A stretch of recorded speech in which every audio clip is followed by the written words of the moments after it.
Radhe Radhe. Today is Saturday, 3rd June 2023. Here we are for this recap video in this continuing journey for our Bhagavad Gita Recitation series, where we are inching closer toward the end of chapter 9. Along with me for this video is Mummy. Radhe Radhe. I'll bring up the screen and show our cover slide, where we covered today chapter 9 verses 26, 27, 28, 29, and 30. We shall start off by listening to one round of each of these verses, the Sanskrit recitation, then learn important vocabulary words, get into some brief explanation, and then go through the chanting rendition one more time. So first up, chapter 9, verse 26. Patram pushpam phalam toyam yo me bhaktya prayachati tadaham bhakti upahritam ashnami prayat atmanaha yat karoshi yad ashnasi yad juhoshi dadasi yat Yat tapasyasi kaunteya tat kurushva madarpanam shubha shubhalair evam mokshya karma bandhanaihi sannayas yoga yuktatma vimukto mam upaishyasi Samoham sarvabhuteshu na me dveshyosti na priyaha ye bhajanti tumam bhaktya maiteteshu chapyaham api chetsu duracharo bhajate mam ananya bhak Sadhurev samantavyah samayag vyavasito hi saha. So let's look at some important words. The first word, important one in verse number 26. Look at this, bhakti upahritam. Bhakti upahritam. That means offered with devotion. So Krishna is saying, if you offer with devotion, even a small leaf also, I do partake of that. Verse number 27.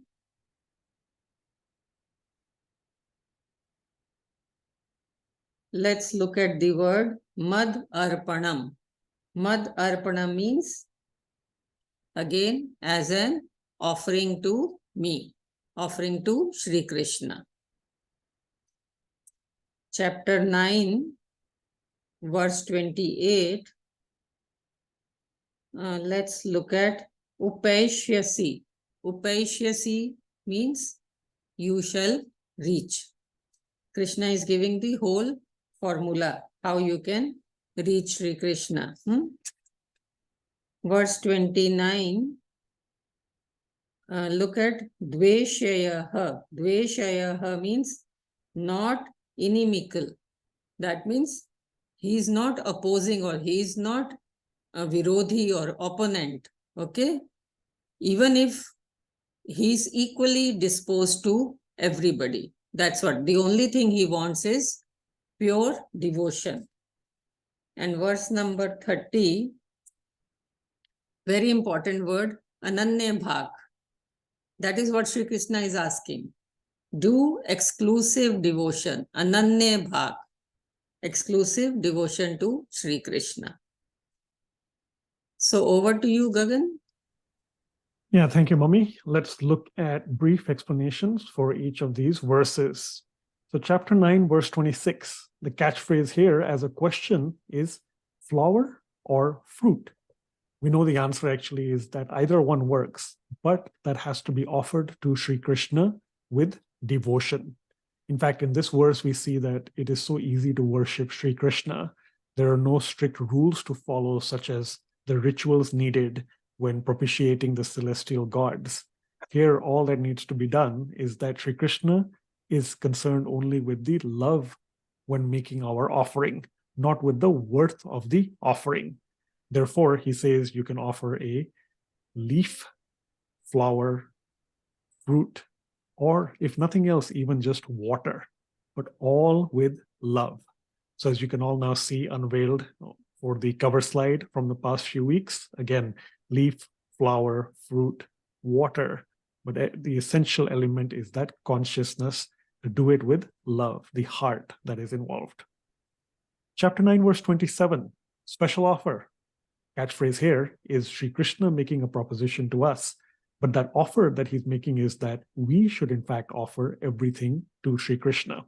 So previously, we were learning that all objects should be offered to Sri Krishna. Here now we're seeing that it's also all of our actions, all of our work, our activities or tasks to be dedicated to Sri Krishna. In fact, Swamiji says that devotion is not to be restricted to just our temple rooms. Everything else is also where devotion should be practiced. And if we practice during these acts of offering the consciousness of working for the pleasure of the Lord, that is indeed what Sri Krishna loves and expects of us. Chapter 9, verse 28, renunciation's reach is the catchphrase, because if we renunciate our self-desires, then we can indeed reach Sri Krishna. Here what we see is that both good and bad actions have karmic reactions, and therefore we have to reap the results of those karmic reactions. If instead, we can renunciate selfishness and we can dedicate our actions for the pleasure of the Lord, then we get freed from the bondage of those good and bad, those actions and those reactions.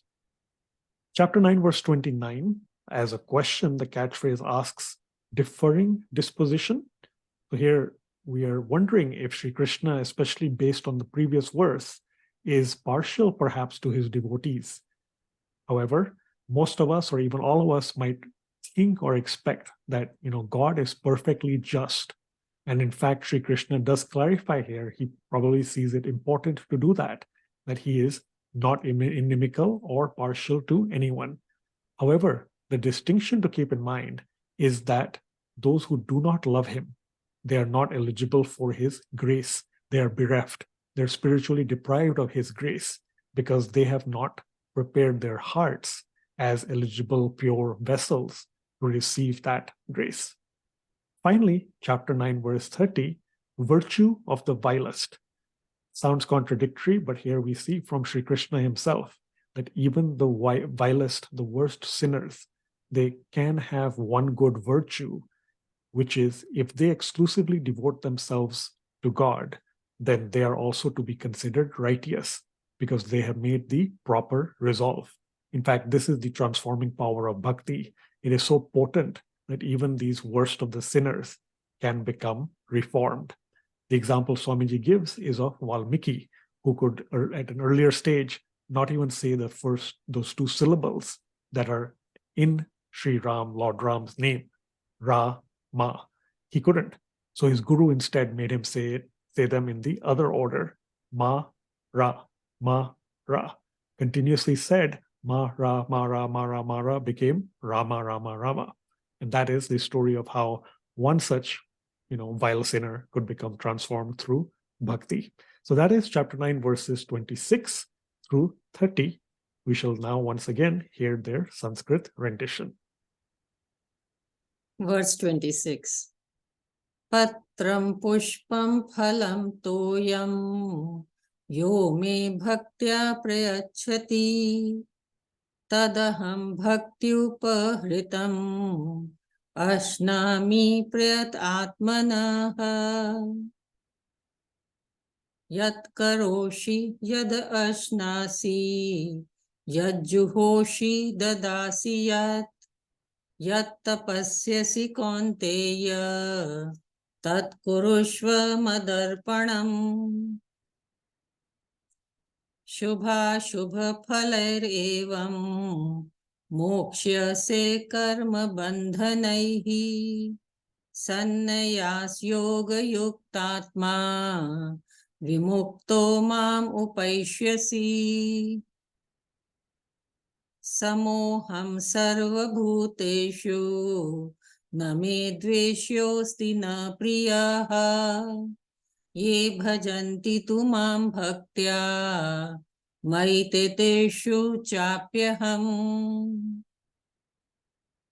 api chetsu duracharo bhajate mam ananya bhak sadhurev samantavyah samayag vyavasito hi saha. So hope that helps all of you to revise these 5 verses. Over to you, Gagan. Yeah, thank you, Mommy. So yes, that was indeed a recap for chapter 9, verses 26 through 30. We hope to see you next week, same time, same place, Saturday, 10th June, 2023. That's 11 a.m. Central Time, 9:30 p.m. India time, for the remaining 4 verses of chapter 9. Happy studying as always. Until then, thank you. Radhe Radhe. Radhe Radhe.